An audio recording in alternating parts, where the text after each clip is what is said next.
వంచన 4వ భాగం. సుమ రూంలోకి అడుగుపెట్టారు. అంతా నీట్గా పొందిగ్గా సర్ది ఉంది. మంచి పెయింటింగ్స్ గోడలకు వేలాడుతున్నాయి. మంచి ఆర్టిస్టిక్ పర్సన్ అనుకున్నారు. గదిని పరికించి చూశారు. ఎక్కడా ఏమీ స్పెషల్గా కనిపించలేదు. ఓసారి రాక్స్ చెక్ చేయాలి సాలోచనగా అన్న లాయర్ విశ్వనాథంతో అలాగేనన్నారు పరంధామయ్య. బట్టలున్న రాక్ ఓపెన్ చేసి చూస్తోంది lawyer Anuradha. Books rack, computer టేబుల్లోని అరలు ఓపెన్ చేసి చూస్తున్నాడు విశ్వనాథం. కంప్యూటర్ టేబుల్ డ్రాలో ఒక గ్రీటింగ్ కార్డ్ ఆకర్షించింది విశ్వనాథాన్ని. అది బయటకు తీసి జాగ్రత్తగా పరిశీలించిన విశ్వనాథం ఏమి క్రియేటివిటీ అనుకోకుండా ఉండలేకపోయాడు. అందులో 2 బొమ్మలు ఆడ మగ ఉన్నాయి. ఆకర్షణీయమైన పెయింటింగ్ అది.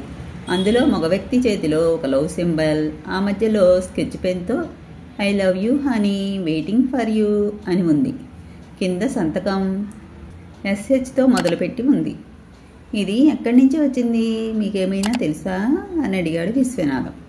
తెలీదు అని తన భార్యతో నీకేమైనా చెప్పిందా అన్నాడు పరంధామయ్య. మొన్న తన పుట్టినరోజు నాడు ఆఫీస్ నుంచి వస్తూ పూల బొకే పట్టుకుని వచ్చింది. మీ ఆఫీసులో పార్టీ చేశారా అని అడిగాను. కాదు, గ్రీటింగ్ కార్డ్, ఈ పూల బొకే మీ అబ్బాయే పంపించారు అంది. మరి అది ఇది ఒకటేనేమో తెలియదు. సరే, ఈ సంగతి మీ అబ్బాయి అనంత వచ్చాక చూద్దాం, కానీ మీరు ఇది జాగ్రత్తగా దాయండి. నేను అడిగినప్పుడు ఇవ్వాలి. ఏంటండి, ఏమైనా క్లూ దొరికిందా ఆత్రంగా అడిగారు పరంధామయ్య గారు. మీ అబ్బాయి వచ్చాక చాలా విషయాలు అడగాలి, అప్పుడు కానీ ఒక క్లారిటీ రాదు. మీరు కంగారు పడకండి అని అను. ఏమైనా ఉపయోగపడేవి దొరికాయా అని అడిగాడు. ఇది చూడండి, లవ్ సింబల్తో చిన్న లాకెట్. ఆ సింబల్ ఓపెన్ అయ్యేట్టుగా ఉంది. అందులో SH అక్షరాలు ఉన్నాయి. బట్టల మధ్యలో దొరికింది ఇది అంది అనురాధ. దీని గురించి ఏమైనా తెలుసా అన్నట్లుగా ఆ దంపతుల వంక చూశాడు లాయర్ విశ్వనాథం. మేమెప్పుడూ అది చూడలేదు, మాకు తెలియదు అన్నారు వాళ్ళు భయంగా. ఈ కేసు ఇంకా ఎడిపోతుందో ఏముందో అంటూ భయం వ్యక్తం చేశారు. మీరు ఏమీ భయపడాల్సిన అవసరం లేదు, ఇదేంటో తేలిపోతుంది త్వరలోనే. మనం కేసు గెలుస్తాం. మీ అబ్బాయికి కూతుళ్లకు ముందస్తు బెయిల్ రేపు వచ్చేస్తుంది అని స్థిరంగా పలికిన లాయర్ విశ్వనాథం మాటలకు కొంత ధైర్యం కలిగింది వారికి. ఇంకాసేపు వారితో గడిపి ధైర్యం చెప్పి ఇంటి ముఖం పట్టారు లాయర్ దంపతులు. సోమవారం ముందస్తు బెయిల్ కోసం ఫైల్ చేశారు కోర్టులో. లాయర్ విశ్వనాథం, సుమ తండ్రుల మధ్య జోరుగా సాగిన వాద ప్రతివాదనల అనంతరం ఎట్టకేలకు ముందస్తు బెయిల్ మంజూరు చేసింది కోర్టు కొన్ని షరతులతో. అదే రోజు స్టేట్ కమిషన్లో, అంటే వినియోగదారుల అప్పీల్ కోర్టులో కేసులు ఉండడం వల్ల లాయర్ అనురాధ అక్కడికి వెళ్ళింది. వినియోగదారుల చట్టం పరిధిలోని కేసులు వినియోగదారుల ఫోరంలోనే వింటారు. అక్కడ వచ్చిన జడ్జిమెంట్పై అప్పీలుకు ఈ స్టేట్ కమిషన్లో విని ఆర్డర్స్ ఇస్తారు. ఏవైనా వస్తువులు కొన్నప్పుడు పాడైపోయినవి వస్తే సదరు షాప్ కంపెనీ పైన కేసు వేయచ్చు పరిహారం కోరుతూ. అలాగే డబ్బులు తీసుకుని సర్వీస్ సరిగ్గా ఇవ్వనప్పుడు తద్వారా నష్టం కలిగితే పరిహారం కోరవచ్చు. ఉదాహరణకు హాస్పిటల్స్కి సంబంధించి వాళ్ళు మొదట చెప్పినట్టుగా ట్రీట్మెంట్ ఇవ్వడంలో ఫెయిల్ అయితే అప్పుడు కూడా పరిహారం అడగవచ్చన్నమాట. కోర్టు హాల్లో అడుగుపెట్టిన అనురాధ మొదట్లో తను ఏ మేడంతో కలిసి చేసిందో ఆవిడ లాయర్ రత్నప్రభ గారు కనిపించారు. విష్ చేసి బాగున్నారా అని అడిగింది. ఆవిడ నవ్వి సమాధానం చెప్పేలోపు కోర్టు మొదలైంది. కేసులు అన్నీ అయ్యాక బయటకు రాగానే ఉండమ్మా నేను వస్తున్నా అన్నారు రత్నప్రభ గారు. మాట్లాడుకుంటూ బయటకు వచ్చారు. బయటకు వస్తూ అను, శర్మగారు పోయారమ్మా, 1 నెల అయ్యింది ఇంచుమించుగా.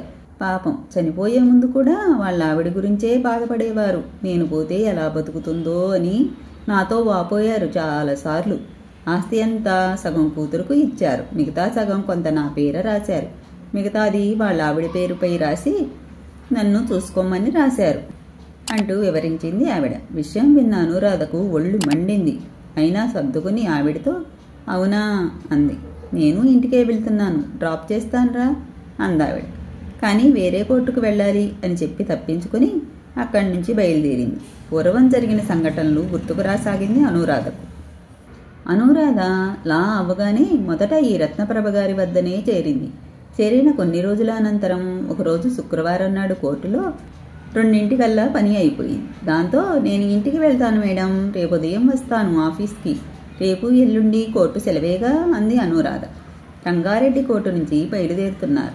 ఈ పక్క మలక్పేటలోనే శర్మగారిల్లు. ఓసారి రమ్మన్నారు. కింద కారులో వెయిట్ చేస్తున్నారు. ఓసారి వెళ్ళొద్దాం పదా, కొద్దిసేపు ఉండి వద్దాం అన్నారు రత్నప్రభ. సరేనని కిందకు వెళ్లారు. అనురాధను పరిచయం చేసింది ఆవిడ. చాలా బాగా మాట్లాడారు శర్మగారు.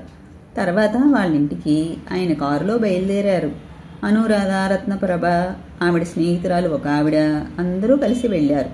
ఇల్లు చాలా విశాలంగా ఉంది. లోపలికి వెళ్ళగానే అందరినీ సోఫాలో కూర్చోండి అని చెప్పి తను ఒక సోఫాలో కూర్చున్నాడు ఆయన. లోపల ఎవరూ లేరా, ఈయన ఒక్కడే ఇంత పెద్ద ఇంట్లో ఉంటాడా అని ఆలోచిస్తూ కూర్చుంది అనురాధ. ఇంతలో రత్నప్రభ, శర్మగారు మీ ఆవిడ లేరా ఇంట్లో అనగానే ఈయన ఏమే అడ్డగాడిదా, ఎక్కడ చచ్చావు అని అరిచాడు. ఆ అరుపు విని సన్నగా ఉన్న ఒక ఆవిడ భయపడుతూ వచ్చి నిలబడింది. ఇదిగో ఇదే మా అడ్డగాడిద, పెద్దగా నవ్వుతూ అని వీళ్ళకు పరిచయం చేశాడు. తర్వాత ఆవిడతో ఏమే గాడిద, పోయి ఏమైనా స్నాక్స్ కాఫీ పట్టుకురాపా అని ఇంకా ఏవేవో తిట్లు తిట్టాడు. ఆవిడ కళ్ళల్లో నీళ్లు నిండగా అక్కడి నుంచి లోపలికి వెళ్ళిపోయింది.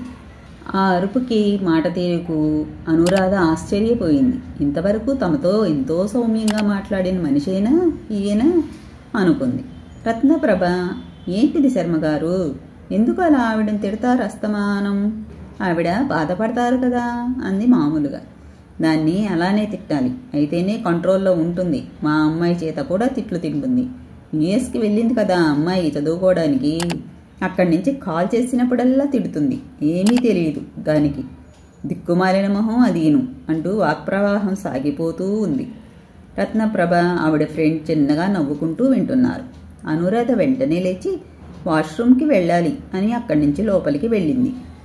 అక్కడ కిచెన్ వెనుక ఉన్న బాల్కనీలో నిలబడి ఆవిడ ఏడుస్తోంది. చాలా బాధ అనిపించింది. ఏడవద్దు ఆంటీ, ఎందుకు ఇలా తిడుతున్నారు ఆయన? అదీగాక మీ కూతురు కూడా తిడుతుంది అంటున్నారు. కూతురు తల్లిని తిట్టడం ఏమిటి, ఎలా భరిస్తున్నారు అంటూ మాట్లాడిన అనురాధ మాటలు ఇంకా కొంచెం ఓదార్పును కలిగించగా ఎన్నో ఏళ్ల నుండి గుండెల్లో దాచుకున్న బాధ ఉప్పెనలా బయటకు వచ్చింది ఆవిడికి. ఏమి చెప్పమంటావమ్మా, నా బతుకు ఇంతే. నేను ఆయనకు రెండవ భార్యను. మొదటి భార్య కూతురు ఆ పిల్ల. మొదటి భార్య చనిపోతే నన్ను చేసుకున్నారు. మాది చాలా పేద కుటుంబం. నా కోసం మాట్లాడే నాథుడు లేడు. నేను ఎంత ప్రేమగా చూసినా ఆ పిల్ల నాపై ద్వేషం పెంచుకుంది. ఆ పిల్ల కోసం అంటూ నన్ను తిట్టడం మొదలుపెట్టారు ఈయన. ఆ పిల్లను సరిగ్గా చూడనేమోనని పిల్లలు పుట్టకుండా ఆపరేషన్ చేయించుకున్నారు. ఇక నాకు దిక్కు అంటూ ఎవ్వరూ లేరు అంటూ ఏడ్చింది ఆవిడ. ఆవిడకు ఇంకా కొన్ని ఓదార్పు మాటలు చెప్పి మళ్ళీ బయటకు వచ్చి కూర్చుంది అనురాధ. స్నాక్స్, కాఫీ తీసుకుంటూ శర్మగారు, రత్న, ఈ అమ్మాయి మనవాళ్ళమ్మాయే కదా, మంచి సంబంధాలు చూడాలి అని. ఏమ్మా అనురాధ, నీకు నేను మంచి సంబంధం చూస్తాను, చేసుకుంటావా అన్నాడు. అసలే ఒళ్ళు మండి ఉన్న అనురాధ, ఎందుకు సార్, మీలాంటి వాడిని చూస్తారా? అలాంటి వాడిని చూస్తే చాలా కష్టం. ఆ ఆంటీ కాబట్టి బాధను అనుభవిస్తూ మీతో అలా ఉంటోంది. అలా భార్యను ప్రేమించకుండా అందరి ముందు అడ్డమైన తిట్లు తిట్టేవాళ్ళు అంటేనే నాకు అసహ్యం. భార్య అంటే మగవాడికి ఆత్మ లాంటిది. భార్యాభర్తల బంధం చాలా గొప్పది. భార్య అంటే ఇంటికి దాసి కాదు, బానిస కాదు. భార్యకు ఎంత ప్రేమను అందిస్తే అంతకంటే ఎక్కువ ప్రేమించి ఎల్లప్పుడూ భర్త ఉన్నతిని కోరుకుంటుంది. మీరు పెద్దవారు, ఎన్నో తెలుసు. అయినా ఏం ప్రయోజనం? ఇంట్లో ఆడవాళ్ళని ఏడిపిస్తే అది మంచిది కాదు. అయినా మీకెందుకు ఆ శ్రమ? మా అమ్మా నాన్న ఉన్నారు. నా పెళ్లి గురించి వాళ్ళు చూసుకుంటారులేండి. మీరు మాత్రం ఆ తిట్ల దండకం మానేసి ఆంటీని బాగా చూసుకుంటే బాగుంటుంది. మీ కూతురు కోసమని అంటే మరి ఆవిడ్ని ఎందుకు పెళ్లి చేసుకున్నారు? చేసుకోకుండా ఉండాల్సింది. ఇది ఒక రకంగా మానసిక హింస. ఎప్పటికైనా మీరు మారాలని ఆవిడ కోరుకుంటున్నారు. నేను మీకు చెప్పేంత పెద్దదాన్ని కాదు. మీరే ఒకసారి ఆలోచించండి. అందరి ముందు ఆవిడని తిడుతుంటే ఏదో గొప్పతనం అనుకుంటున్నారేమో, కానీ ఎంత భయంకరంగా ఉందో మీరే ఒకసారి ఆత్మ పరిశీలన చేసుకోండి అంది అనురాధ. ఆయన ఆలోచనలో పడ్డారు. రత్నప్రభతో బయలుదేరదామా మేడం అంది. ఆవిడ సరేనంది. ఆయనకు చెప్పేసి ఇంటికి బయలుదేరారు. ఆ రోజంతా మూడీగా అనిపించింది అనురాధకు. అదంతా గుర్తు వచ్చేసరికి మనసంతా చేదుగా అయింది. ఆయన చనిపోయాక కూడా ఇలా ఆవిడ ఇంకొకళ్ళ చేతి కింద బతకాలి, ఎంత దుర్భరమైన జీవితం ఆవిడది అని నిట్టూర్చింది అనురాధ. హలో, అనంత్కి మీ అమ్మాయికి ముందస్తు బెయిల్ వచ్చింది. ఇక మీరు అనంతని ఇక్కడికి రావడానికి ఏర్పాట్లు చేసుకోమని చెప్పేయండి. ఒకవేళ సుమ కానీ వాళ్ళ నాన్న కానీ ఎవరు వచ్చి ఇంట్లో తమ సామాను తీసుకెళ్తాము అని గొడవ చేస్తే కోర్టులో పిటిషన్ వేసుకుని తర్వాత రమ్మని చెప్పండి. ఖచ్చితంగా ఏదైనా గొడవ చేస్తే నాకు కానీ సత్యం గారికి కానీ కాల్ చేయండి. ఎవరో ఒకళ్ళం వస్తాం వెంటనే. వాళ్ళు పిటిషన్లో ఆర్డర్ తెచ్చుకున్నాక సాక్షుల సమక్షంలో వాళ్ళను తీసుకుని పొమ్మని సంతకాలు చేయించుకోవాలి అంటూ తాము చేయాల్సింది వివరంగా చెప్పారు లాయర్ విశ్వనాథం పరందామయ్య గారితో. అలాగేనన్నారు ఆయన. సాయంత్రం కూర్చొని కాఫీ తాగుతున్నారు పరందామయ్య దంపతులు. సుమ తన తండ్రితో కలిసి వచ్చింది. తనవి కొన్ని వస్తువులు తీసుకుని వెళ్తానని అడిగింది. పరందామయ్య గారు విశ్వనాథం చెప్పమన్నట్లుగా చెప్పారు.